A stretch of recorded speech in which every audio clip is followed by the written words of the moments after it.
मित्रांनो, पॅरिसमध्ये एक समिट झाला आहे विवा टेक 2024 नावाचा. या समिटमध्ये इलॉन मस्कने एक इंटरव्ह्यू दिला आहे. त्या इंटरव्ह्यूमध्ये तो म्हणतोय की भविष्यात कोणाकडेच जॉब नसतील, सर्व जॉब AI खाऊन टाकेल, सर्व कामं हे AI द्वारे केले जातील, असं त्याचं म्हणणं आहे.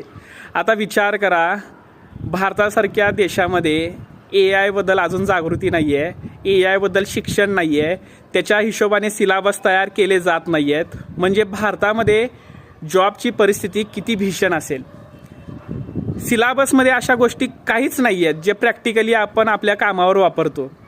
आपल्या सिलेबसमध्ये त्याच मॅकेले टाईपच्या एज्युकेशन पॉलिसीज आहेत आणि त्याच्या हिशोबानेच आपण शिकतोय. आता हे भविष्य किती धोकादायक आहे. आणि इलॉन मस्क काही बोलतोय म्हणजे टेक्नॉलॉजी रिलेटेड, त्याच्यामध्ये काहीतरी धोकादायक निघतंच भविष्यामध्ये. तुम्हाला काय वाटतंय कमेंटमध्ये